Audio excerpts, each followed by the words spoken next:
Okay, Madam Mayor, can you hear me? Yes, I can, Madam Clerk. Can you hear me okay? Yes, we are now live and recording, so you may begin the meeting when you wish.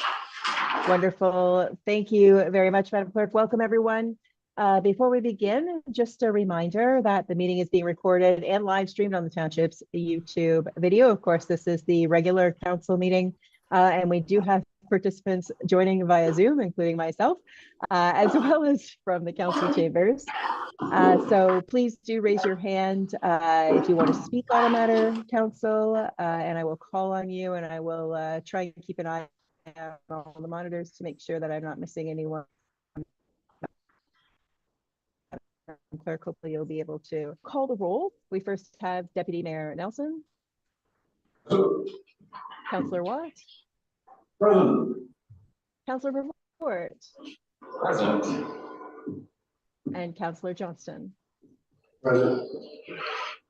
Hello, and of course myself, Mayor Watson, and then we have on the staff side our CAO, Elena Arthurs, our clerk, Patty O'Grady. Sorry, I skipped right over you, Patty. And we have our treasurer, sorry, Paul Creamer. I'm looking at two different things. Paul Creamer is our treasurer. Hello. And it looks like on the bench we also have, I can't see who's beside you, Paul. Is that Mike in the distance? Mike. Yes. Sorry, Mike. You're way off in the side. That's okay. Mike from our Parks Recreation. I believe we have CBO Don Hellman in the room, but I can't see him on the screen. Yeah, present. Thank you. And I think that's wonderful. Thank you. That's it. And I think that is everyone on the staff bench. So with quorum of council in attendance, I will now call the meeting to order, beginning with the land acknowledgement. We respectfully acknowledge that we are on the treaty and traditional territory of the Mishi, Sagig, and Ishibag. We offer our gratitude to the First Peoples for their care for and teachings about our earth and our relations, and may we honor those teachings. And we'll just pause for a moment of silent reflection.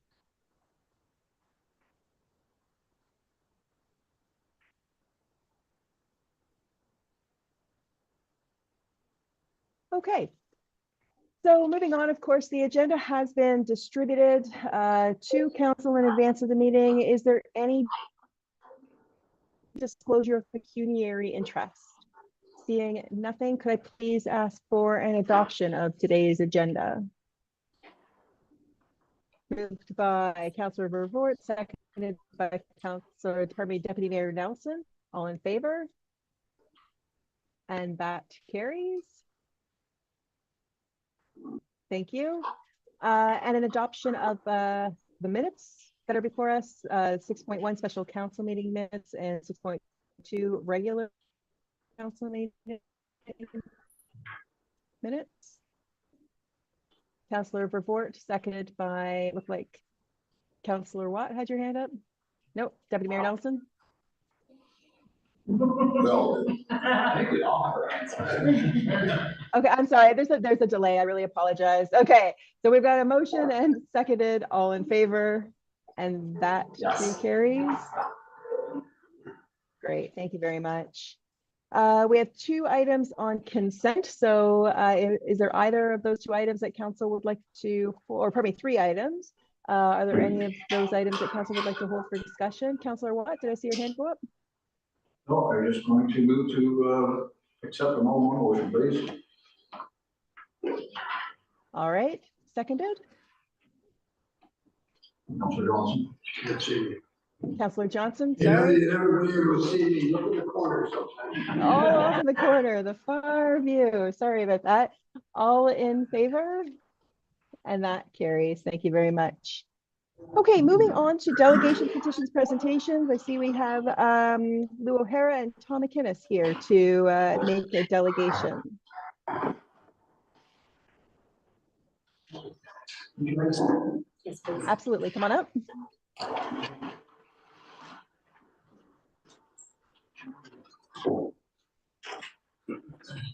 Good evening, Madam Mayor, members of the council. Thank you for speaking with us tonight. And thank you very, very much for our new courts at Douro-Dummer Park. For making this, council, for making this new facility a local priority, and for staff, especially Mike Mood, for getting it built and making it a reality. We're pretty excited. It's a beautiful space. We're really excited about our first season, 2024, and I'm going to ask my partner Tom to pick it up from here. Mayor, councilors, Lou and I met with Mike last year to chat about the new facilities and offer our help to promote the use of the new courts. I know Lou and I are very excited. We had the opportunity to play on them back in November when we were open. And I'm sure we share the same overall goal to maximize the use of these courts and see Douro-Dummer residents of all ages enjoying the physical activity and social engagement through pickleball and tennis. We are offering our help to work with Mike and the township to achieve this goal. That includes helping to develop scheduling, programming, operating guidelines for the new courts and promoting the new courts in the community, which I'm sure they will be in demand. Our willingness to help and our desire to kind of support and promote and do what we can to get as much activity on the courts as possible. Really,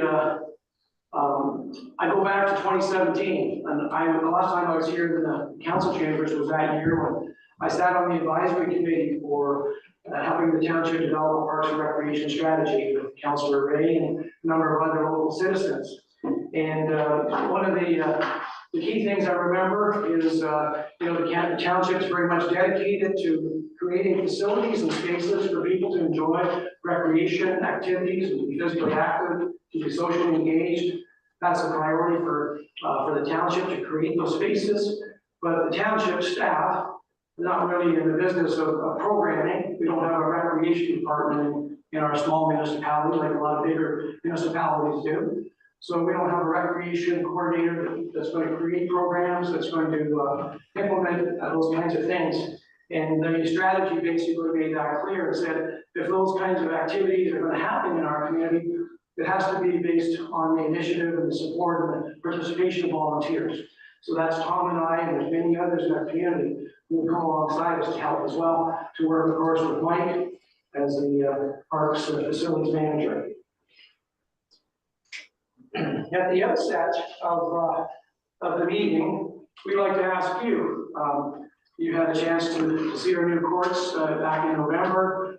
We are wondering, at the outset of our work in supporting Mike and doing the work to promote and to schedule and to get some activity on the courts, does council have any expectations or parameters or general philosophical thoughts at the outset right now in terms of how those courts should operate? So I just put that in there as a question to members of council.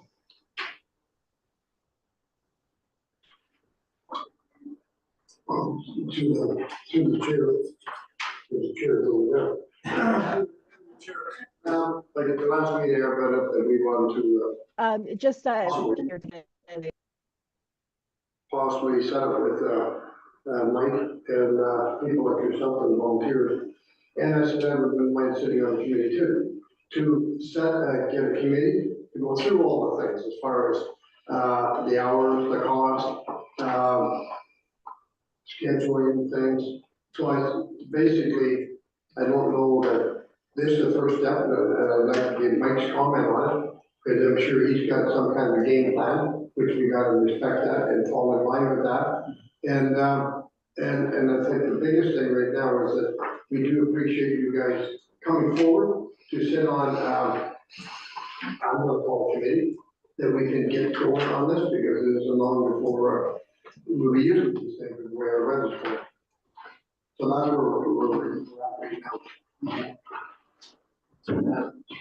Through the mayor. Thank you very much. It's really appreciated the fact that we stepped forward and want to help with this. And I remember seeing you there last year with the grant. It was a little cool windy that day, but it was still very nice, nice get together. The only thing I think, and I'm sure it's just a regular given, have a league going, have, certain times like that, but remember that, there probably is people that want to try it and don't really want to get involved in it yet, so have some times designated. And we have to promote this too, but have times that, okay, this is open court. Anybody who wants to come can come, try it, see what they think, what they like. If they join up on league afterwards, fantastic. If they just want to do it for their own leisure, when they want to, but just to make sure that there is times open through the week, every week, that just the general public can come in and Air costs, exactly.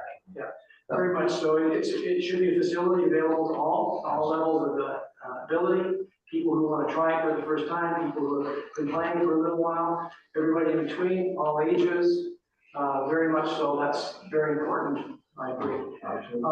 Let me prompt you with a question, members of council. Does council have any expectations in terms of revenue generation in this first year from those courts? To the chair, I wouldn't mind you if you would get Mike Lou to respond to that somewhat. To the mayor, to members of council, and I want to start off by saying thank you, Lou and Tom, for everything that you have done thus far. It's been awesome. Even from the day of our grand opening, scheduling the demonstrations, everybody appreciated that. So that's been great. So thank you again for that. I have been kind of in touch with some of the other municipalities that do offer these courts to them, and just kind of seeing what they do. Our initial thought is obviously we want to create some kind of formal program and process, but we also want to kind of monitor this year to see where we need to tweak it. Some of our initial thoughts is to have it work with gentlemen like them to potentially create an open night so people can do practice demos, see if they like it, see if it's a sport they want to get into it. Majority of the nights, I think it should be open to the public, but I feel also there is a need if there is, say, a league that would like to have a consistent night a week at certain set times. I think that at that time it should be operated within the same parameters of our ball diamonds where they pay an hourly fee. That hourly fee is already set in our user fee bylaw of $34.92 with tax per hour. So if the court's at full capacity, which is 16 people, that's approximately $2.20 per person per hour. I think that's a fairly reasonable rate, but knowing, I guess, what the community's needs or what schedules they want to work with, we definitely want to create some free time for the public to come, but that's kind of where we're at with that. It does have the capabilities of housing tennis games, but we don't know what our community's needs or requirements are for that. So that's kind of why we want to take this year to monitor that before we can do a set schedule. But we do want to dedicate certain nights for different types of use and create some programs for the youth, the elderly, all ages. But like again, if there's a formal league, I feel that maybe that's going to take away from the public's access those nights. Then I feel that we should charge the hourly rates at that time. But that's where we're at right now. And we're willing to work with the gentleman over there. I think I want to sort of emphasize, I think what Mike has said as far as year one, we're sort of, we got this beautiful new facility. We don't know if we're going to have 28 people playing regularly or 228. And so there's going to be a year of sort of just monitoring, like as you said, Mike, and trying to figure things out. I did want to make one point about rental costs. And Tom and I have been playing in Peterborough probably 5-6 years at outdoor courts there. Played in Lakefield at their courts before we're able to enjoy our own local ones. But typically, people can play for free most of the time. But if groups want to book up the court for a tennis tournament, say on Saturday from 8 till 4, or for a pickleball event, maybe you can inquire with the Peterborough Pickleball Association, a really active group. They might say, well, can we use your courts for a weekend tournament in August for these dates? Those kinds of requests in other municipalities, and certainly for here, should be on a rental basis. But I guess back to Ray's point, we can bring this to our group as we talk about things further and finalize operating plans for the year. And I also think that working with Mike, that's what we'll be looking at, those parameters, so we can develop them for the municipality. And we've been, yes, Tom? Oh, yeah, sorry. Yeah, we've been looking at what other associations do, like Selwyn, Lindsay, even down in Coburg and Peterborough, what they're offering. And most of them do offer right now free play throughout the day, except for, as Lou said, if there's somebody who wants to board them along the time throughout the day, there would be a fee that would apply. And the municipality would have to determine what that would be. Yes?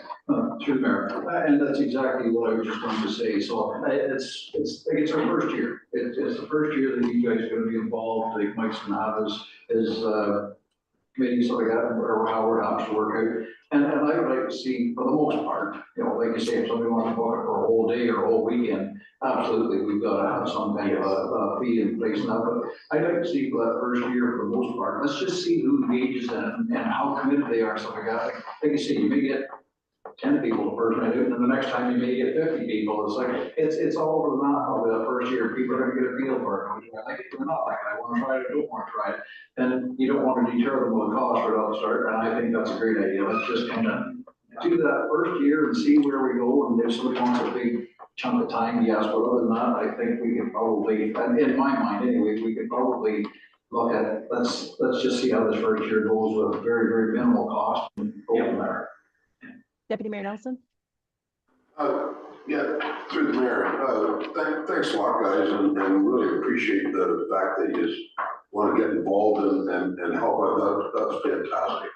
And just, I guess, a question I have, or from what I understand, I never really knew a whole lot about pickleball until one of our friends actually plays it all the time. Goes all over wherever a court's available. They kind of go, and I think it's during the day, and there are a lot of retired people that actually are involved in doing this pickleball, from what I understand. And I think that's great, and I've heard lots of people have come to me and said, your pickleball court is going to be full. You probably won't know what to do with yourselves when the word gets out that he's actually had one. So I think that's great, and I think we, as Mike says, I think we have to almost look at it, and I mean, we definitely want to have it as full as we possibly can at any time. When that's what we built it for, was to use, and if we can make a little bit of revenue off it, if there's tournaments or something, I don't know. I guess I'll wait for them suggestions, I think, before I make up any mind and solid is to see what it's like for a year. Yeah. I agree with my colleagues that we need to kind of first year of having this facility. So, and I guess if it becomes overrun with people, well, maybe there is a cost to play. If you know what I'm saying, if it's a minimal cost, I think it's very reasonable. Yeah. Ms. Arthurs? Thank you. Through you, Mayor Watson. Maybe for this year, and I appreciate, you know, the offer to volunteer and assist us with the programming.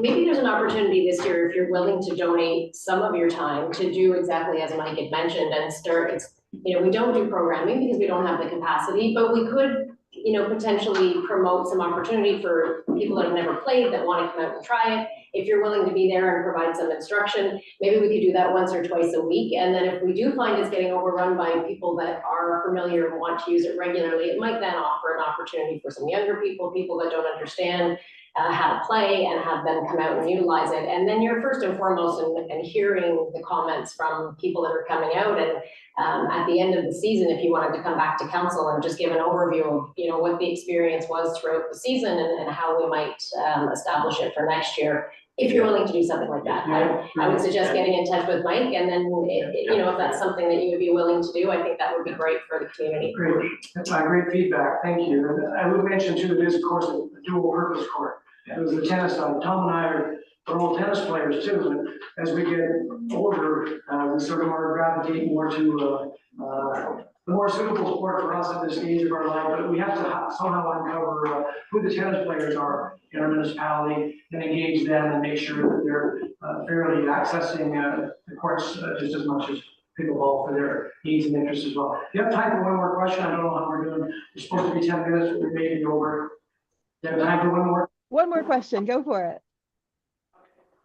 I would love to get council members out during the parade and out get some balls with us. I know I saw that right. I'm really impressed.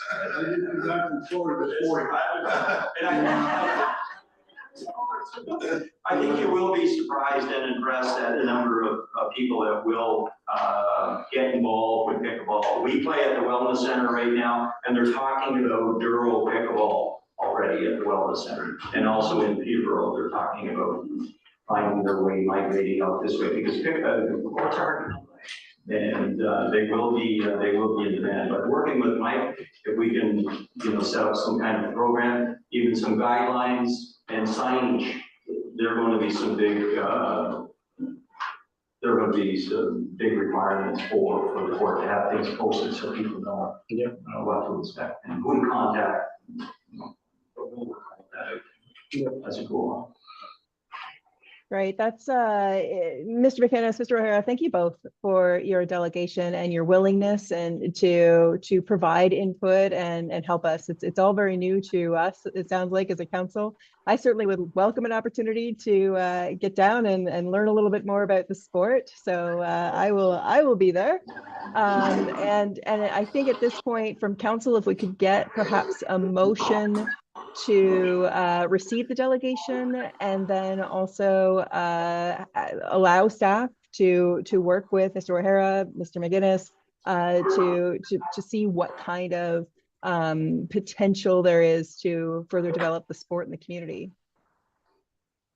Through you, Mayor Watson. Yes. Just one final comment here. I won't reiterate what everyone else in the room has said already. Huge thank you to both of you for taking up a good cause and taking up the leadership and working with folks in the community and with Mike. So with that, I will make a motion to receive the delegation and have staff move forward with working with Tom, Lou, and anyone else who wants to join in on this initiative of the year. Thank you for that, Councillor Revort. Councillor Watt, are you seconding that motion? I would second, but I'd also like to just make one more comment if I may, please, and it's basically a thank you to both of you, to staff for all the work that's gotten done, and I think we'd be remiss if we didn't include in that our MP Michelle Ferrari and her crew, because I think they were pretty instrumental also in the funding to put this together. So we need to send out a big thank you to everyone involved. So that would be good, and yes, I will second it with that comment. Thank you very much. Any other discussion from council on the motion? And we'll call the vote then. All in favor? And that motion carries. Again, gentlemen, thank you very much for your delegation and for volunteering your time to be part of it. Moving on then, on the agenda, we don't have any registered public comments coming forward. So on to staff reports. So item 10.1, the report and capital project status. Just any questions from council to discuss on that? And if there are no questions, we'll just be looking for a motion to receive. Councillor Vervoort, is that the motion? Yep. And seconded by Deputy Mayor Nelson, motion seconded? Yep. All in favor? And that motion carries. Thank you very much. On to our items 10.2, the septic reinspection update. And Mr. Helleman, I believe you're going to be presenting on that. Yes, thank you, Madam Mayor. Just trying to reiterate my report as it's in front of council, but a little bit more information than maybe what was included in there. So we're bringing the update forward because we are reinstating the septic reinspection program. So in 2018-19, we took over, well, in 2018, we took over the septic from the Peterborough Public Health. I think as everyone's aware now that Peterborough Public Health is divesting of doing septic, so it's it would be on our plate now if it wasn't back then. So the nice thing is we have a little jump on that. When it comes to the reinspection program, there was a few reports brought forward to council in the day through 2018, and it kind of got finalized in the 2019 year. We had taken on another building official to help with that. They had significant septic experience, which was fantastic for our municipality. In taking that on, we took it on in 2019 and we started that program, and we broke our township into 10 different zones, and the zones were broken up mostly on population to try to equal the numbers so we could do about 400 inspections a year. And in 2019, when we started with zone 1, and the inspector of the time who had that septic knowledge did those inspections. I think that from what I can understand, the program was a good program. People were happy with that inspector and the level of care that they gave when they attended the property and how that went. 2020 rolled through, we had COVID hit, the program then was suspended. In 2021, it was taken back up again. At that time, I, again, wasn't part of the decision making in that, but first off, we didn't lift lids on the tanks just due to COVID and the fact that the virus did live in sewage, and we see that. That's how the public health can tell whether we're on a rise or not of COVID as they watch sanitary sewage. So because it was in the tank and in health and safety, they didn't lift the lids. They had a junior staff member doing some of the inspections, and I believe that there was a bit of concern with the fact that the fee that was associated with it, I think residents were concerned that maybe it was a little bit overestimated for the level of service what they were getting. So without being lifting the lids and stuff like that. And so knowing that, and again, as we re-implement this process, in 2022, my apologies, the next zone that was to be done, that was zone 2. Zone 3 was to be done, it was all island properties. There was a boat was allowed to be purchased. That purchase never happened, and the program didn't continue forward on that. 2023, we had some changing in staff. For myself, we just had higher priorities to deal with in the building department than trying to re-implement that septic reinspection program at that time. Given our current staff and where we think we are today, we revisited the idea of the boat. We felt there was money to be able to be saved there, help another department out, and that's where, with your help, council, we looked at that transfer from the fire boat over to the building department, right? So it was a good cost savings to allow us to go out and do these island properties, which is what zone 3 is this year, which is the zone that we have slated. We are sending out, so this year we are sending out building officials, Part 8 certified building officials to do the tank, to do the inspection. They are lifting the lids. They're inspecting not only the quality of the effluent that's there, the tank, they assess kind of the condition of the tank, they assess the septic itself, and really help with a lot of education of the homeowner as well. So we think we're very much in line again with where we were in 2019 with our level of service and what we're giving as far as a qualified person on site being able to assess the system and doing a full assessment as best we can through the effluent, through looking at the tank and identifying the bed and helping the homeowner see some of the things. So that's where we anticipate ourselves this year. So with that, we want to roll out that program, send out mailings kind of in March, mid-March, identify the zone 3, let them know that their septic is due to be re-inspected. And on that, we're pushing them to the website for a questionnaire. So back and this was the case in 2019, the homeowner filled out a questionnaire, just told us a little bit about their septic. And one of the things that helps us do is not be too invasive in their house. So rather than us going in and logging how many bedrooms are in their house and how many plumbing fixtures are in their home, we don't want to be that invasive. So we're asking them, fill out the questionnaire for us. Just let us know the rough square footage of your dwelling, how many bedrooms it is, and how many fixture units you have. When I say that, we are very clear on how that is. So how many bathtubs there are, how many toilets there are, how many sinks, and they fill that all out. It's done online, and they click submit, and it comes right to our building department administrator. They don't have to mail it in. If they choose to, and they don't have access that way, then if they're on the internet, they can print the form, fill it out, mail it back to us, or hand deliver it to the office. And if that's still not an option for them, they're welcome to come into the office, and this is included in my report, and pick up the form to fill out. If they need help doing it online, we're also there to help them for that. So we think we can get them through the questionnaire, I'm gonna say relatively easy. Once we have that, we're gonna do a review of our files and the Peterborough Public Health files to try to just make sure that the two line up, get as much information on the system as we can, and then that's when the inspector attends the property. And that's when they're gonna start to look for, like I say, condition of the tank, what the effluent's like, a little bit of education if the homeowner's around, just about some of the things that can affect it, and where they're at. And then once we've kind of completed all that, if their septic has no issues that we can see and there's no really cause for concern, we're going to issue a letter that states as much, that just based on the review that we've done, where they stand.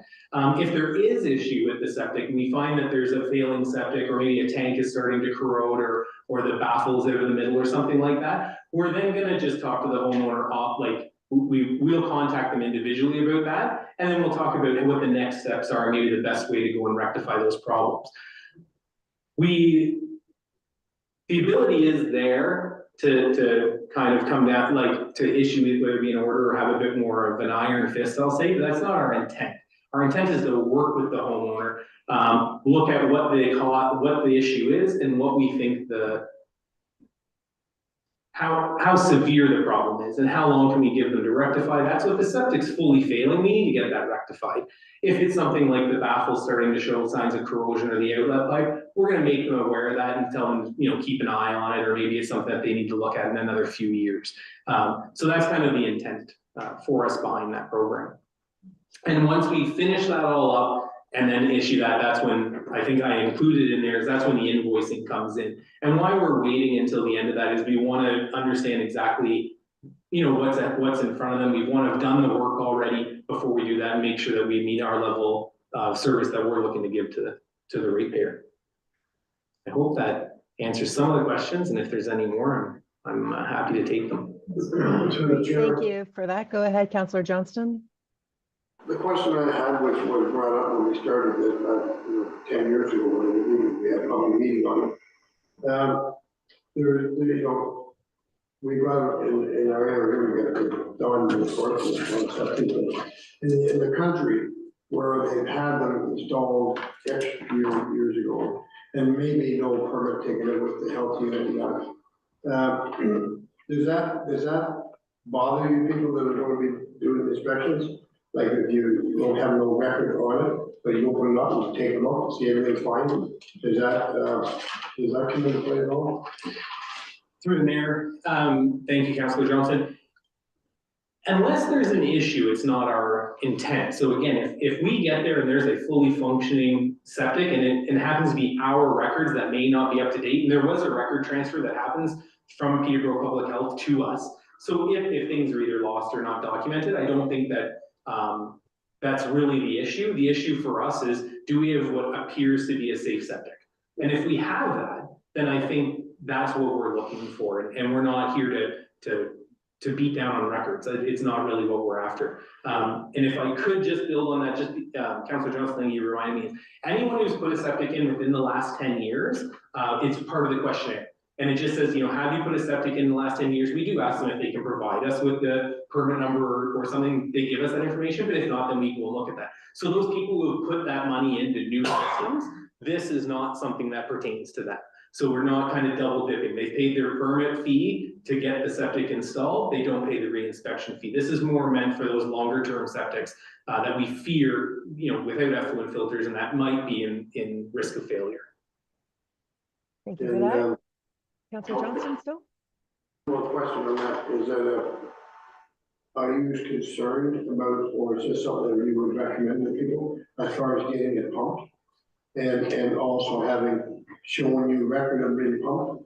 Because in the public meeting, it was kind of common, we had some good old conversations. That bottom line was that, a lot of the people said, we got our pump, but we got no, certificate or no, nothing, we paid cash and see you later, done. So I mean, is this something that you would then recommend to people, getting it pumped, like when you look at things? Yeah, through you, Madam Mayor. Thanks again, Councillor Johnson, fantastic question. So if, maybe the few layers to that is, if we do dip the tank, we plan, so when we dip the tank, if the sludge, so this maximum of 1/3 of the tank can be filled with the sludge. If it's at that, we will make that recommendation that they should be pumping. We would ask that they don't pump, and this is in our information that goes out to the resident right now, but we'd ask that at this current time, anyone who's slated for their zone, once they get that letter, doesn't schedule having their tank pumped out. Now, if they're kind of on a I want to say a contractor, they know what they're doing in this spring, the person's going to be there to pump it. All what we've identified is please just contact us and we will do our best to get it before you pump the tank. Let us have a look at it, because in order to assess the effluent, we do want a healthy full tank to be able to do that. But we won't be seeking record of the pump outs if they are. I think that there's more, maybe I should say, we do want to be mindful though that an empty tank or a tank that has effluent in it that isn't at the discharge pipe can be problematic. It typically shows a leak in the tank, right? So if we see that the tank is 3/4 full of effluent and not quite to the outlet line, that's where we would ask the question, when's the last time you've had this pumped? If there is a crack in the tank and it's leaking and that's why the issue, I think everybody wants that fixed. And through my conversation with Peterborough Public Health, they found a lot of voluntary compliance when they brought up issues. So they haven't had to get to that kind of iron fist where they make someone do something. They identify and say, this is what we're seeing, and talk about reasonable timelines to do these things. But if there's a health and safety risk, we do want that looked after. And typically property owners want it looked after. Then their well or their neighbor's well can be at risk of it. Thank you. Councillor Watt, your hand? Well, thanks very much for this. There was a few questions, as Councillor Johnson said, clumps that I got. And I think that was one of the things last time was don't pump it, because they want to make sure everything's working. So I got, and then the question was, well, how there's a mirror or something or whatever, is stainless steel, that they can go in and look and make sure that the top of the tank isn't deteriorating, and make sure your septic or your wiggy bed and everything working properly. So I got, I guess a couple of my questions. Well, number one, do you know what the fee? Do you remember what the fee is on that? I know we got the fee schedule, but I can't remember what it was. Okay. And why I'm asking that is because I don't know when mine was put in. I honestly don't. And I remember the health unit telling us it was before 1976, they didn't have records. So anything before that, we would have them because they didn't have them. And at that particular time, the thing was, well, if you don't have any records on it, it's $300 instead of $150, whatever like that. And I brought it up. I said, that's not fair, because I know where mine is. I know how to get at it. I monitor it. I have it pumped every 3 years, blah, blah, blah, like that. So why should I pay double for, so like that? So then that kind of went by the wayside. But that's not, is it still 150? So through you, Madam Mayor, so Councillor White, it is, so type 1 inspection, which is the person does the questionnaire. Yes. So provides us with as much information as they have, which is all we're asking for, and uncovers the lids for us to be able to inspect the tank, is the type 1 inspection. That's $150. Okay. There is a type 2 inspection, just to be clear, and it does double, so it's $300. And it's for, what it really comes down to is a second inspection. So for instance, if the homeowner neglected to uncover the tanks or chose not to, or if there's an issue with it and we have to go back on site and spend time, either more investigative work or time on what the actual issues are, that's where the type 2 inspection comes in. But I would say that people aren't punished for not having record. That's not what the intent is. It's that we do need buy-in from the residents to fill those questionnaires out. Because if it's left for us to do it, it becomes a more invasive avenue. So. And again, this is all going back, 3, 4, 5 years ago, kind of like that. It was brought up that the fee, a lot of the fee was because of the legwork that the office had to do in the first place before they went out and check to see was there a permit, was it this, was it that, so we got. And again, the questionnaire thing, if I'm not badly mistaken, I think you're gonna be a lot of people come to the door and want to fill out a hand, because there's still a lot of people in this township that do not have access to the internet, or they don't have smartphones, or they don't have computers, they don't have printers. So if they're gonna come here, they're gonna want to sit down with somebody to fill it out. So hopefully we've got staff to accommodate that, because I do think that's gonna happen.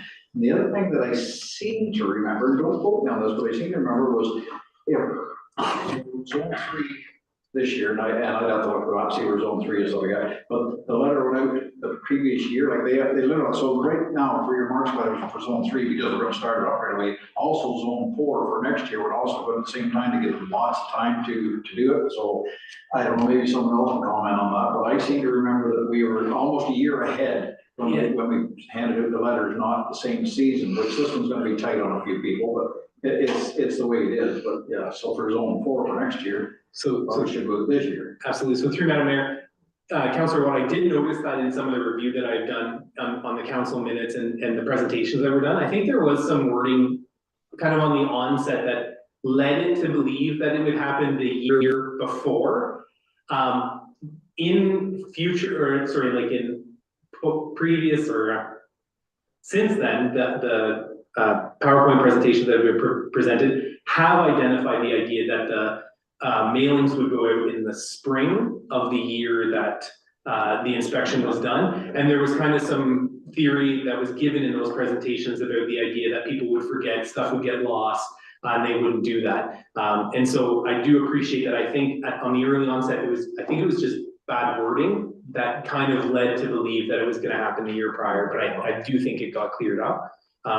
If that's, so one of the things that we've taken on, if I could, is now on the website, or we hope to see the website come live at the end of this week for the septic reinspection program. And also, I think I addressed, in the county has helped us significantly in creating a database where people can go and check. They can start to type in their address. It autofills for them, so they don't have to know everything about it. They can pick their own address, and it should tell them what zone they're in and when the anticipated date of their inspection is. So when they have those questions, it is something that they can just go to the website and get that answer. If they do need to phone in, we are happy to help, and we can do that lookup for them too, because I do agree and appreciate that. No, like I say, you'll have a line up the door, I'll guarantee you. Yeah.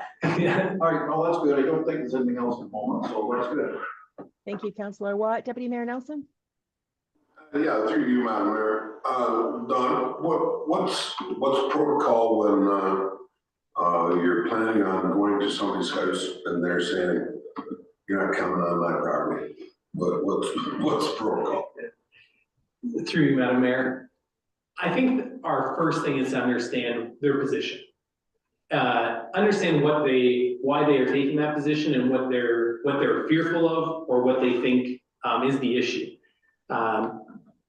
If they then try to find if there's a way to do this otherwise. So we do accept and can accept with a certified third party that inspection gets completed. So if it doesn't happen through us, then we can talk about that. So if they prefer someone else to be on their property, as long as the person holds the right qualification, then we're happy to hear that too, right? Our end goal is to be confident that the system's operating as it's designed, and to protect the health and safety of public and the environment. And if we can do that without attending the property, then that's something that we will take on. Hopefully we could put their mind at ease and let them know that they're welcome to join us with that inspection. We can come at a specific time if that's what we need to do. And again, we're trying to be as non-invasive as possible. So that's why we're not looking to enter the home and count bedrooms and count fixtures and stuff like that. We want to take residents at their work. So I think that we can work with people. Councillor Johnson has talked, a lot, and I've heard him, and all council has talked about communication, but 2 ways to say no. And I think the idea is we can communicate with, we hope to be able to communicate with people and just really hear them out and try to get the problem solved. And I think that as long as there's willing people on both sides, we'll arrive there. Thank you for that. Any other questions from council? I don't see any hands up. Councillor Vervoort. I'll make a motion to receive the report. I will accept that in a moment. I personally have a question, if I can. John,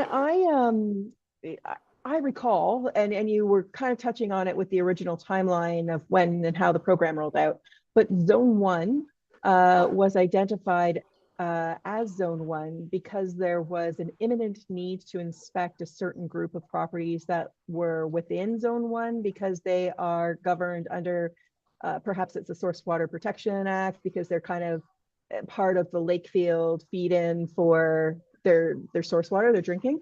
And it's my understanding that those properties under that act are required to be inspected every 5 years, I believe.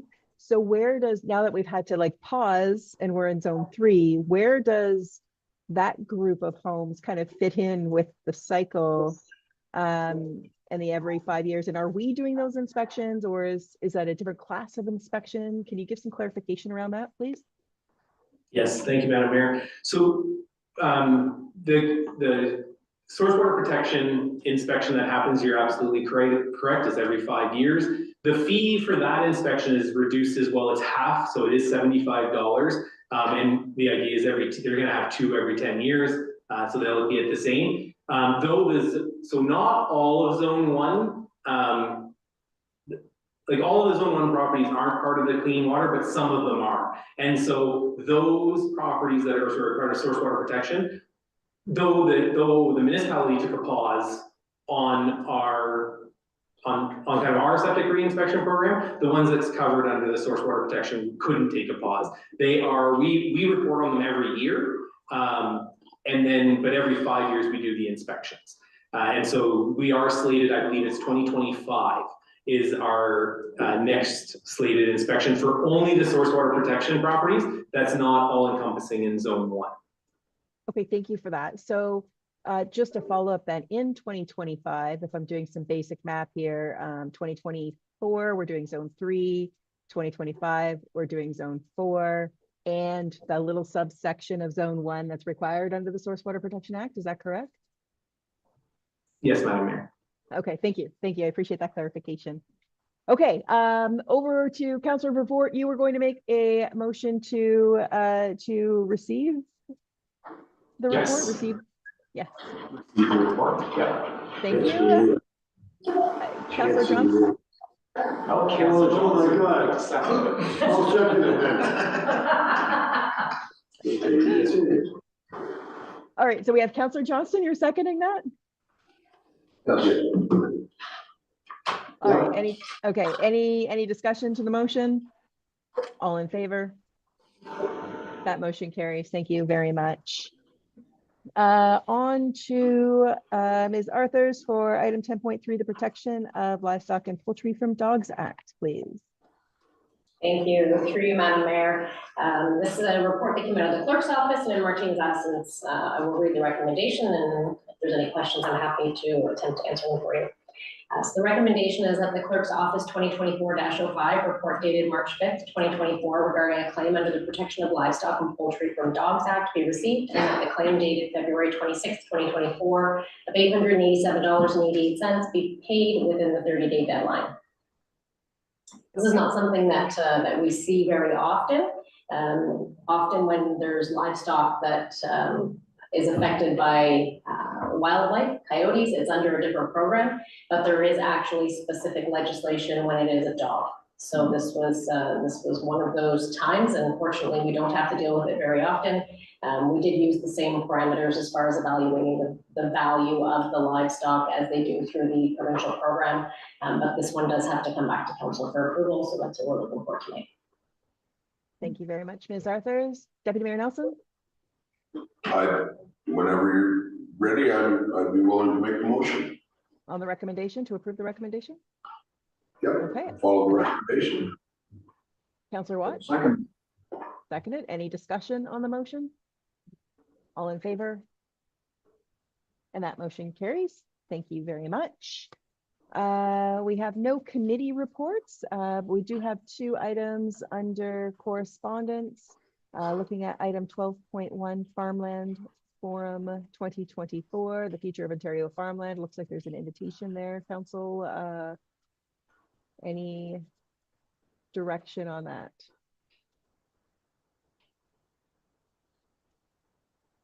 Councillor Vervoort? Thank you, Madam Mayor. On the first item, oh, sorry, pardon me. On the first item, yes. Motion to receive. Thank you. And will someone second that motion? I'll second. Councillor Johnston. Any discussion? All in favor? That motion carries. And item 12.2, the Township of Perry request to amend blue box regulation for ineligible sources. What would council like to do with this?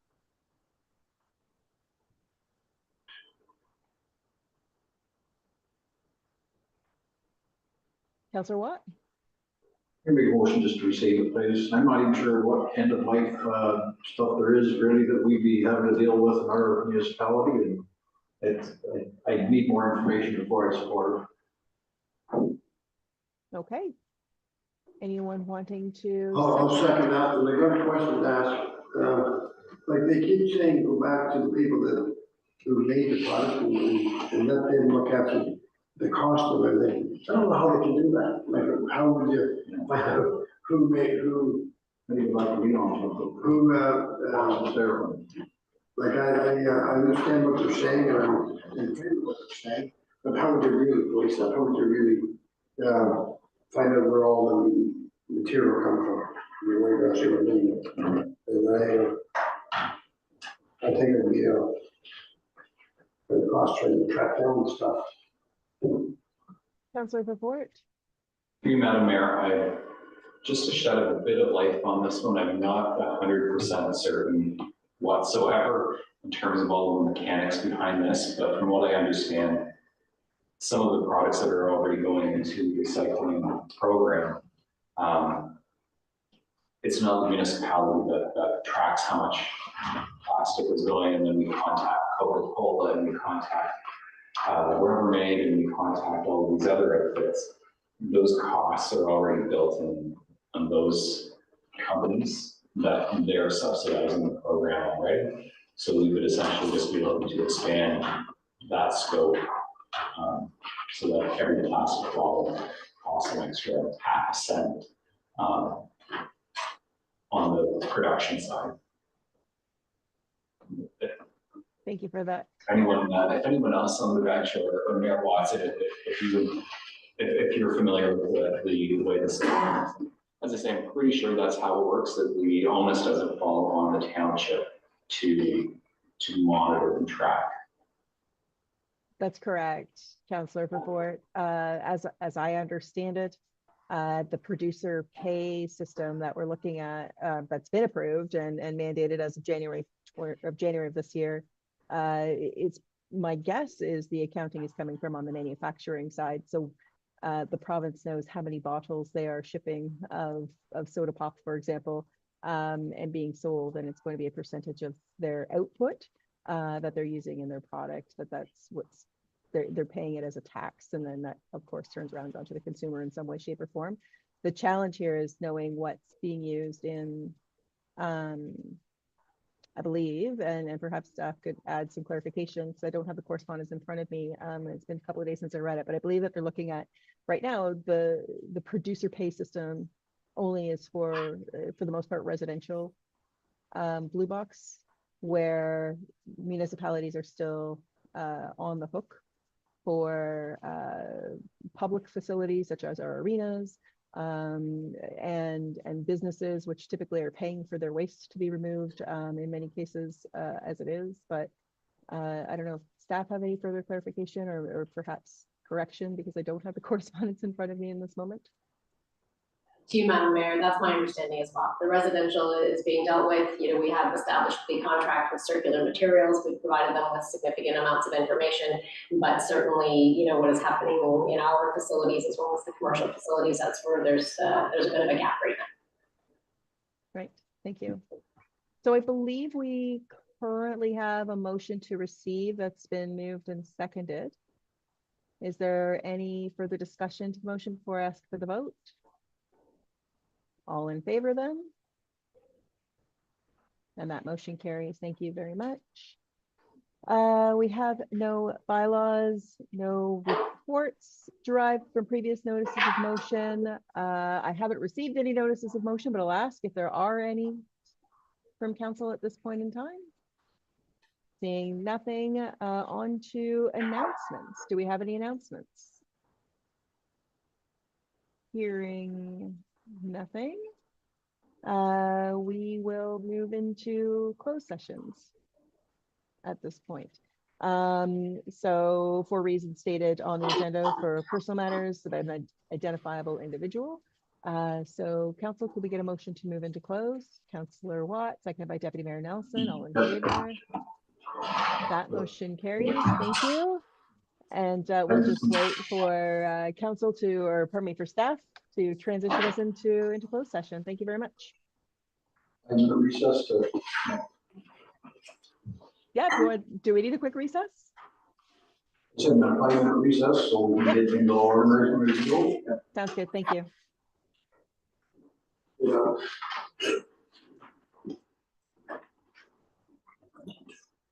So how are we calling? Really good, Ray.